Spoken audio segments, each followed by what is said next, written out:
All right, for managing vulnerabilities, you must first scan your networks to identify them, and that's where scanners come into play. So there are many process-based scanners that include Qualys, OpenVAS, Nessus, Metasploit, and Tripwire. And there's no one best scanner, and they all have their differences, and that typically is just going to come up to you and your environment as to which one that you choose. But each of the scanners utilizes a vulnerability database that it checks against while scanning the network, host, and nodes. Now, once a decision is made on a scanner to use and your first scans have completed, you must then manage those vulnerabilities, which can include identifying the vulnerability, accepting the vulnerability, or mitigating the vulnerability. So let's kind of discuss each of those statuses. So identifying vulnerabilities will be accomplished by performing the scans and getting a listing of all vulnerabilities present on the network.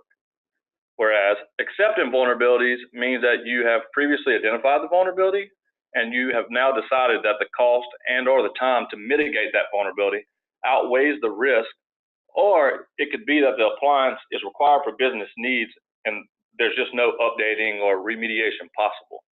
So in that case, you would accept that vulnerability. And then there's mitigation, and that means that the vulnerability has or it will be remediated, and follow-up scans will support this action and the results from those. And there's different statuses, such as false positives and things of that sort, but those are the three basics. Now, let's look at the pros and cons of these scanners. First, they're automated, so they do not require you to do anything other than to configure them and schedule the scans. They scan many network devices against thousands of vulnerability signatures within a relatively short amount of time. The scanners and the results they produce are designed to show just how effective your organization is at patch management, because typically when a vulnerability is discovered, not long after a patch is released by the manufacturer or the developer to fix it. Now, the only con that I could think of is that there is a small chance that a really intensive scan could interrupt network communications. Now, I've personally never seen this happen, but that's not to say that it can't or it won't. So that is information about scanners. Now let's talk about the different types of scans. There are two different types of scans that you can perform: unauthenticated and authenticated. The authenticated scan is exactly what it says. You enter valid credentials for the network, such as domain, Active Directory credentials, and this produces less load on the network, less load on the scanner that the scanner is installed on, and since files can be examined because of authentication, a lower number of false positives and a higher number of confirmed vulnerabilities will be produced, as well as showing exploitable vulnerabilities. Now, the unauthenticated scan is also exactly what it says. You do not provide any credentials for the network, so this produces a higher load on the network, a higher load on the system, a higher number of reported vulnerabilities, a higher percentage of false positives, and vulnerabilities reported based on operating system fingerprinting. But the key here is that it requires less setup or resources, so it's easier on your staff, and you don't have to provide any type of elevator credentials, so you have that safe mind.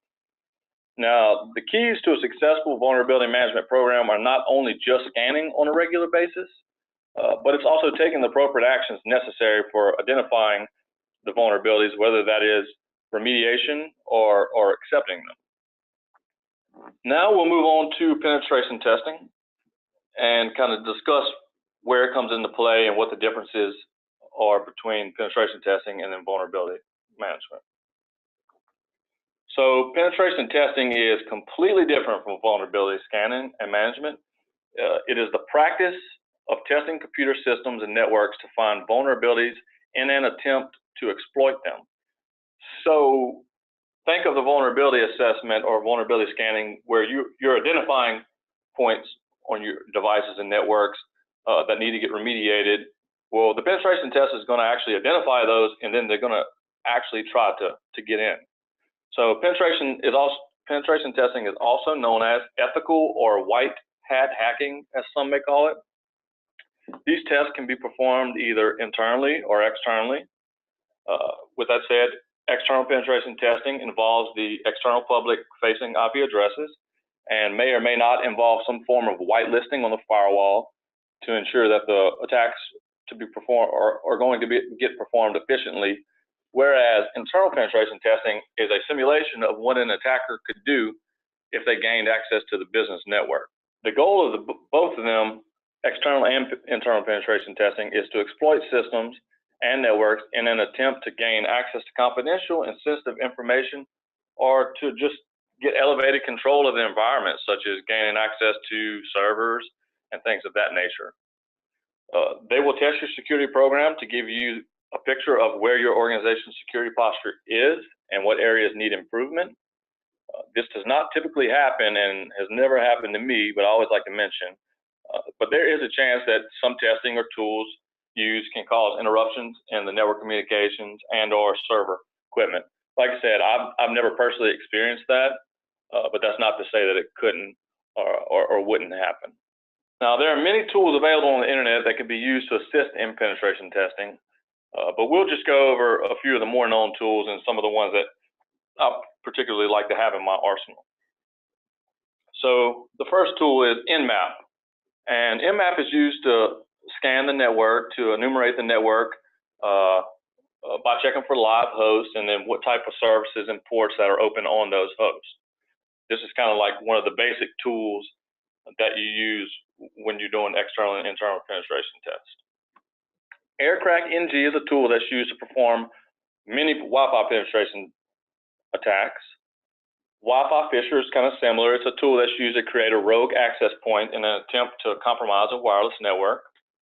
Similar to Crack-NG, you're still targeting a Wi-Fi network. Burp Suite is a tool that is primarily used for web application security testing, but has many other uses outside of just that. SQL Map is used to detect and exploit SQL injection flaws. Crack Map Exec scans the network and does some other nifty things on top of that. LM Packet is a collection of scripts that allows you to dig into the network protocols and the communications in between them. Metasploit, it's a really popular and well-known container of many different modules that allows you to automate many things, from scanning from vulnerabilities to even cracking passwords. It's a really useful tool for sure. Netcat, that's a utility that can read and write data across network communications. SEC List, so it's a little different from the rest of these on the list.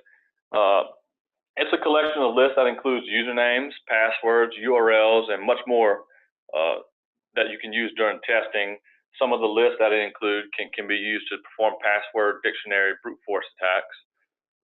And there are many more tools and utilities that can assist in performing a penetration test, but these were just some of the ones that I use on a regular basis and that are more noteworthy. Now let's move on to how TraceSecurity performs penetration testing. First, we must agree to the scope and information and rules of engagement. The scope and information will include details such as IP addresses to be tested, and the rules of engagement will include what can and cannot be done during the testing. This is a really important phase because you want to establish a baseline and agree with the client to what should be done and what shouldn't be done. Next, we will perform a vulnerability scan on the provided addresses that will assist the analyst in identifying points of exploitation and areas for investigation. Before the manual testing and exploitation begins, the client may be required to whitelist the IP address that the analyst will be testing from to ensure that network communications do not get blocked and that the testing is performed on schedule. At that point, the analyst will begin using some of the tools mentioned earlier and other techniques to enumerate the network, as well as begin identifying points for attack. During this testing, at any point, if the analyst encounters anything that's really critical, such as elevated credentials, we will notify the client immediately to let them know, hey, we've approached this, we've encountered this. Would you like us to move forward with the test, or do you want us just to halt it there? We just want to make sure that we communicate openly with the client so that no one is surprised with anything. So that's the quick overview of it. Now let's kind of go through each of the phases in a little bit more detail so you can kind of understand how we do perform the penetration test and the flow of it. So, as I mentioned earlier, starting off, the analyst will schedule a vulnerability scan of the IP addresses. Once the scans have completed, the analyst will perform false positive reduction to provide a more accurate listing of the vulnerabilities and areas that need to get investigated. After that, the analyst will then perform reconnaissance, and this will include hopping on Google, anywhere on the internet, LinkedIn, whatever you can think of to gain employee names, email addresses, phone numbers, external services, and pretty much just any type of information that can be used in the penetration testing phase of the engagement. And some of the information that's obtained, like email addresses and stuff, for example, that will assist in doing brute force attacks, because if you can identify an email address for many employees, then you can begin building yourself a list of targets when you begin the penetration testing. Now, the next phase is enumeration, and this is where an analyst will begin scanning the network for live hosts, open ports, and operating system and application versions. This is a critical part of the test because this is where the analyst can begin identifying some of the weaknesses and some areas that need to be targeted. Once the enumeration is completed, the analyst will have the network mapped out and can begin identifying vulnerabilities on the host. For example, in the enumeration phase, I will have put together a list of all the hosts on the network that are running web servers, which is ports 80 and 443. In this phase, I will begin identifying what web server is running on those hosts, and then if they're running a vulnerable version. I will also attempt to start logging into them using default credentials. So if there's a HP printer, I'll hop in there and see if it's using admin. If it is using admin, then cool, I'm into the printer. And I know that gaining access to a printer doesn't sound really risky or important, but if it's a multifunction device, there may be some type of Active Directory or LDAP integration. And now I have the ability to administer the settings and do many different things to try to exploit the device or gain access to any type of information. Now, we will look at this figure that shows the process of vulnerability identification and validation. So, following the flow of this chart, automated vulnerability scan results and identifying live host, operating systems, and services will produce identified attack vectors. And then there are common paths to take that include, like we previously mentioned, default passwords, weak passwords, and even service misconfiguration. And we won't go into detail of every single one of these because there's many ways that you can infiltrate a device, but the default passwords, weak passwords, and service misconfigurations are typically some of the more prevalent ones. And then we get into the fun part, vulnerability exploitation. This is where all of the hard work from the information gathering to the vulnerability identification finally comes to fruition. This is where the analyst will go through each of the identified and validated vulnerabilities and attempt to exploit them.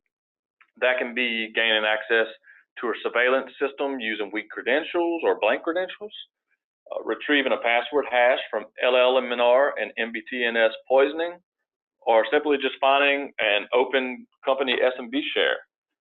The goal here is to gain the highest privilege possible or to retrieve sensitive information about the company or its clients. Often, I'm able to identify network usernames, like I mentioned earlier, from the email addresses that I identified during the reconnaissance phase of the engagement. And once I've built that list of usernames, I typically perform a password attack on them, depending on what the lockout policy is provided by the client.